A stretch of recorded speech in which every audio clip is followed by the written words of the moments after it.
Barcelona is going to be hosting Athletic Club at the Camp Nou. It is going to be a very exciting game, and I am also expecting this game to be very heart-pounding, meaning that it is going to be a very nerve-wracking game. And I'm going to be explaining exactly why this is going to be a very nerve-wracking game later down this video. But first, we have to remember, right? We have to take note that Ernesto Valverde is going to be returning to the Camp Nou for the first time ever in about 2 years. If you guys do not know who Valverde is, he is the current coach for Athletic Club, and also he was our previous coach that did take charge of FC Barcelona back in 2017 and ended his managerial career in January 2020. Throughout that time, in those 2.5 years, he has won 2 league titles, 1 Spanish Cup, and 1 Spanish Super Cup. So I do think that with Ernesto Valverde returning back to the Camp Nou and seeing his players that he did used to coach, I do expect the people of the Camp Nou to give this coach a standing ovation. I know that there is going to be a few people out there within the Camp Nou and people within the media putting out a lot of hate, saying that he does not deserve it. There's going to be tensions. I understand that. There's always going to be haters when it comes to managers like this and what they have done at Barcelona. I completely understand, because he has done a lot of things really wrong in the Champions League by bottling the second leg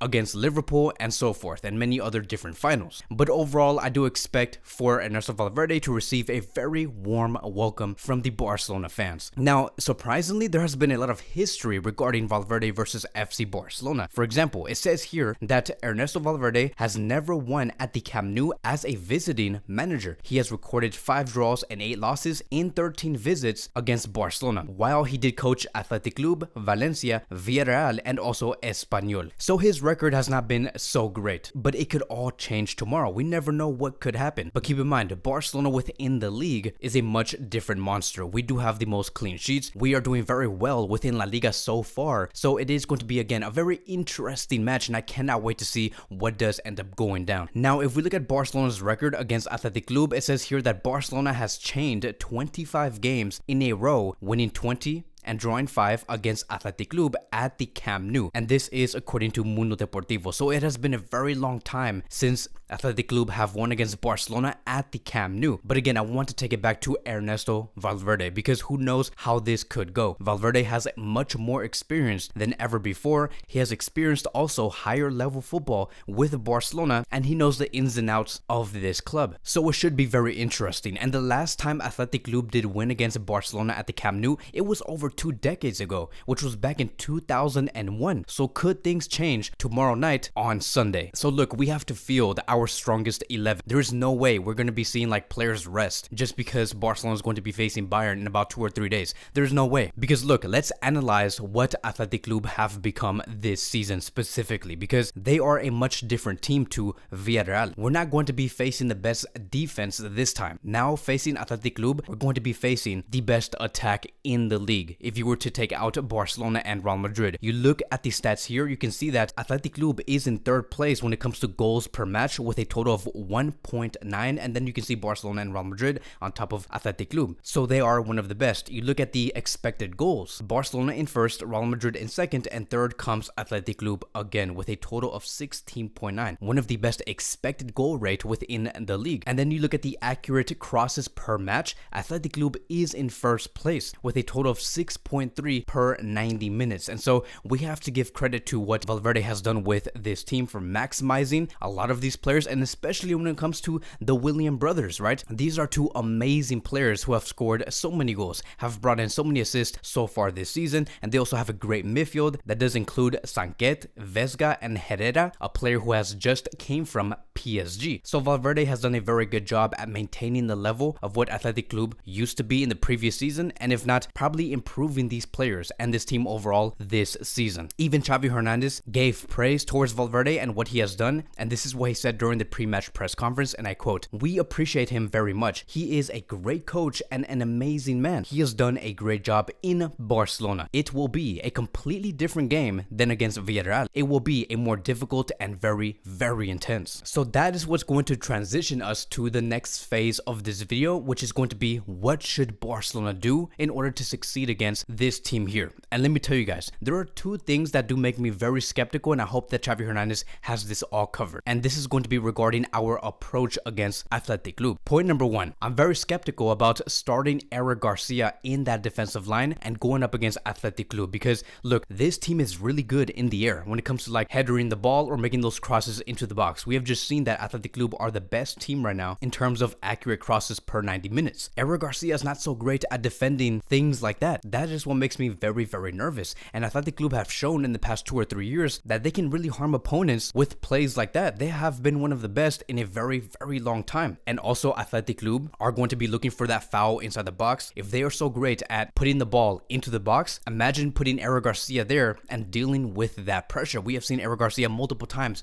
that when he is under pressure, he does end up making mistakes, unfortunately, because he has been having a great season so far. But when it comes to moments like that, where he is on a 1v1 within the box, he does commit those fouls. It's very similar to what Lenglet used to do for Barcelona in the past 2 or 3 years. Moving on towards point number 2. I hope that Xavi Hernandez does not heavily rotate this team for this game because what we have been seeing in the past 2 games has been phenomenal. I want to come in with a very similar starting 11 against Athletic Club because if you look at what Xavi Hernandez did say about rotation and the starting 11, he said this: there will be changes in the 11 because some players are tired and we want to play with players who are 100% ready. And then the journalist asked him, okay, well, one of the players that does play a lot and plays for the full 90 minutes, it is Pedri. And this is what Xavi Hernandez did say: I try to let everyone rest, but he is essential for our way of playing. Now, here's the thing. I really hope that Xavi Hernandez does not rest Pedri. That would probably be the most inconvenient thing in the world and like ever in the history of football for Xavi Hernandez to rest Pedri now because he is literally so fundamental towards how Barcelona do approach the final third. And I also think that because we're currently dealing with a problem like this should also be a lesson learned, meaning that there has to be someone that's currently being built to take care of Pedri's position because what if Pedri did get injured? What if Pedri was not available for tomorrow night? Like, I'm not talking about building a player that goes into the same level of Pedri, but we have to build some sort of player that can play in the exact same way. And that one player could be Pablo Torre. Like, I really wish that Pablo Torre was ready so we can just field a 11 where we could include Pablo Torre,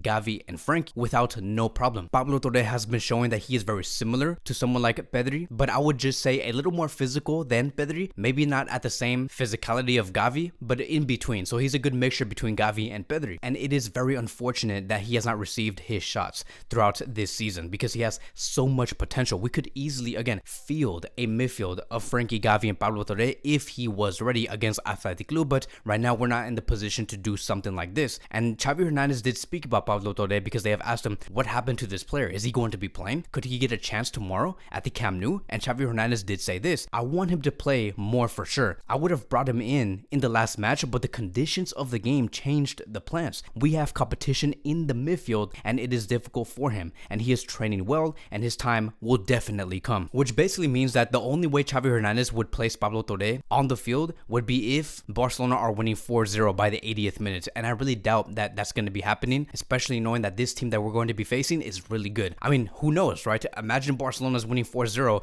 before the 80th minute mark against Athletic Club. That would be amazing. But as of now, it just doesn't seem like Pedri is going to be on the bench. He is for sure going to be starting, and that is because we simply have no other choice. And so because Pedri is going to be starting, what other changes could Xavi Hernandez make if he's so keen on making changes in the 11? Because look, I also really do hope that we do not see Jordi Alba starting on the left back position with Alonso as a center back, or having Busquets, Frankie, and Pedri starting within the midfield. I really hope we just do not see that. So that is going to move us towards our most possible starting 11. Again, I have no idea what Xavi Hernandez is going to be doing, but I think that this will be the best solution to get the most goals, to defend in the very best way. So I do see Sergi Roberto as the right back, Koundé and Marcos Alonso as the center back duo, Alejandro Balde as the left back, our midfield being Frankie, Gavi, and Pedri, and then our front three being Dembele, Lewandowski, and Ansu Fati. These are going to be the only changes I do see happening that Xavi Hernandez could make, which is Dembele for Ferran Torres and Alejandro Balde coming in for Jordi